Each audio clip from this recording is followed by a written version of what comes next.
एक बात कि जब देश आगे बढ़ रहा है और हमारे सारे राजनीतिक दल ये कह रहे हैं कि हमें जातियों से बाहर निकलना है, जाति प्रथा को खत्म करना है, सबको समानता का अधिकार देना है, उस वक्त सरनेम जैसी चीज को लेकर आना बहुत ही आश्चर्यजनक और दुखद है। आज की तारीख में ये बात सबको मालूम है कि लोग किस तरह से जो गांव से आए हुए हैं वो इस जाति प्रथा को तोड़ने की कोशिश कर रहे हैं। जो शहरों के लोग हैं उन्होंने काफी पहले इस तरफ कदम बढ़ाए थे। हिंदी में प्रधानमंत्री का भाषण था और हिंदी साहित्य में एक दौर ऐसा था कि कमलेश्वर ने और मोहन राकेश ने अपने सरनेम हटा दिए थे और वो एक आंदोलन बन गया था। उस वक्त उस दौर में बहुत सारे लोगों ने अपने नाम के साथ से सरनेम हटा दिए थे। जिस दुष्यंत कुमार का शेर प्रधानमंत्री कोट कर रहे थे वो दुष्यंत कुमार अपना सरनेम हटा चुके थे। जब वो इलाहाबाद में थे दुष्यंत जी तो उन्होंने सरनेम लगाया करते थे, लेकिन उसके बाद जब वो भोपाल आए तो उन्होंने अपना सरनेम हटा दिया था। तो आज ये सारी बातें करना कितनी आश्चर्यजनक और कितनी दुखद है कि सरनेम को लेकर आप बात कर रहे हैं कि नेहरू का नाम नहीं लगाते। अरे नेहरू का नाम अरुण नेहरू ने लगाया, जो उनके पितृवंश से आते थे, बीके नेहरू ने लगाया। कितने बड़े बड़े लोग थे। और जैसा कि अभी बताया कि इंदिरा गांधी शादी से पहले इंदिरा नेहरू प्रियदर्शनी लिखती थी। इंदिरा गांधी के साथ नेहरू लगा हुआ था, लेकिन शादी के बाद हिंदुस्तान की परंपरा है और आज की नहीं है कि यहां पे अपने पति का नाम सामान्य तौर पे लगाया जाता है।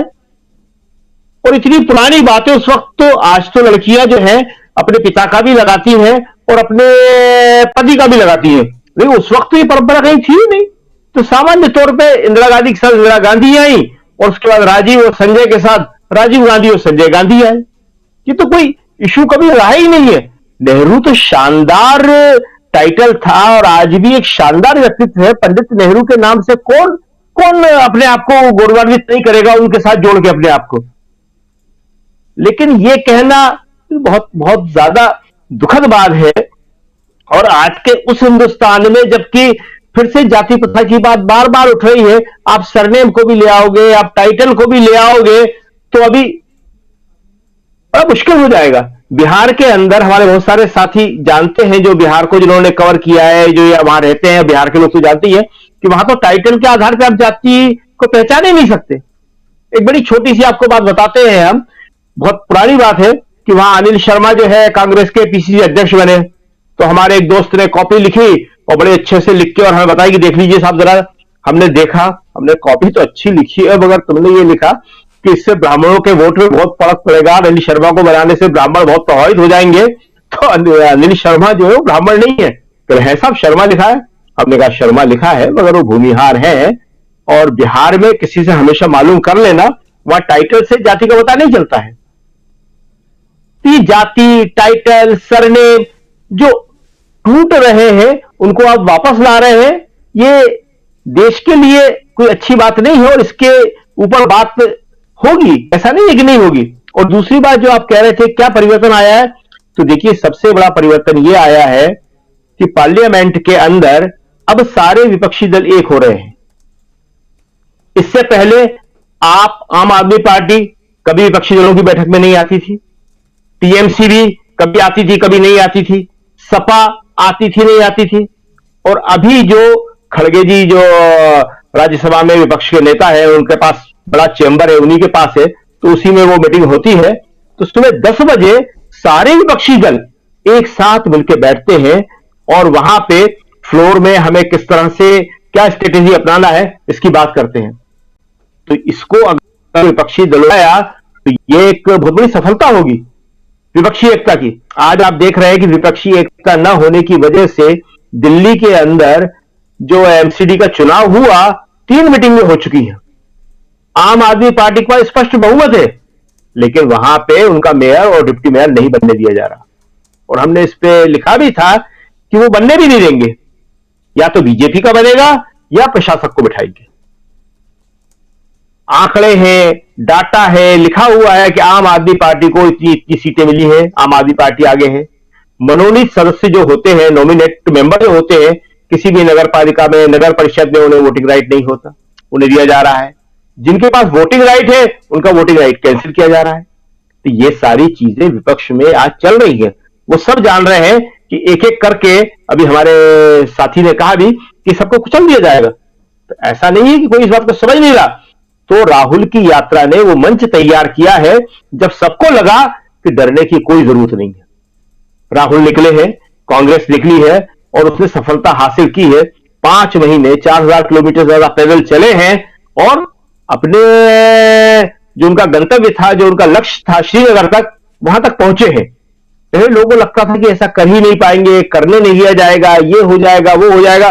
राहुल ने सारी जो चिंताएं हैं उनको तोड़ दिया, उन भ्रमों को खत्म कर दिया कि नहीं, अगर आप करना चाहोगे तो कामयाबी आपको हासिल होगी। और ये बात अब आगे चलेगी, ये बात विपक्षी एकता से भी आगे बढ़ेगी और ये बात इससे भी आगे बढ़ेगी कि मोदी जी के मन में अब जो एक संशय आ गया है, सब पर भारी, नेहरू जी का सरनेम और मैंने अपना जीवन खपा दिया, ये कोई छोटे मोटे स्टेटमेंट नहीं है। ये इनका अंदर ही अंदर इस तरह के स्टेटमेंट कभी नहीं आए। इससे पहले जब लोगों ने नारे लगाए थे हर हर मोदी, तो लोगों ने लगाए थे, मोदी जी ने नहीं लगाए थे। तब भी उसकी बातें हुई थी कि हर हर महादेव का ही हिंदुस्तान में हमेशा नारा लगता रहा है, हर हर मोदी का नहीं लगा है। लेकिन आज तो खुद मोदी कह रहे हैं कि मैंने अपना जीवन खपा दिया। ऐसा कोई नहीं बोलता है, इतनी बड़ी गर्वोक्ति है ये। और इसी तरह सब पर भारी में अकेला, ऐसा भी कोई नहीं बोलता है। कोई कितना ही बड़ा बलशाली हो, हमें बहुत इतिहास में और पुराणों में और वहां जाना पड़ेगा, जो हम चाहते नहीं है कि वहां जाए। वहां पे ही किसी किसी पात्र ने कभी अपने आप को इस तरह से पेश किया है, बताया है, और जिसका परिणाम कभी अच्छा नहीं हुआ। तो भारत में तो हमेशा से और डेमोक्रेसी में तो हमेशा से चला है कि आदमी थोड़ा सा विनम्र होकर ही बोलता है, हमेशा अपने बारे में कभी कोई बड़ी बात नहीं बोलता है। तो ये सब जो हो रहा है ये उनके अंदर की चिंताएं हैं। उन्हें भी ग्राउंड रियलिटीज मालूम पड़ रही है कि राहुल की ये यात्रा बहुत ज्यादा सफल हुई है और ये यात्रा जो है हिंदुस्तान में परिवर्तन का वाहक बनेगी। जी राजीव जी। जी बिल्कुल बिल्कुल। और बहुत शानदार विश्लेषण की ये जो 2 सेंटेंस हैं कि मैंने जीवन खपा दिया, ये एक बार नहीं कई बार बोल चुके हैं प्रधानमंत्री। और शायद सदन में पहली बार कल उन्होंने परसों बोला। और दूसरी तरफ मैं अकेला सब पर भारी, ये दोनों बहुत महत्वपूर्ण हैं और इन दोनों का रिफ्लेक्शन कुछ और दिशा में जा रहा है और इसको लोग धीरे धीरे समझ रहे हैं। ये कहीं ना कहीं एक परेशानी, एक चिंता, एक भय, एक डर, बेबसी, हताशा सबको जाहिर करता है और वो हमारे प्रधानमंत्री के चेहरे पर साफ नजर आ रहा था, उनके हाव भाव से। और ये इस देश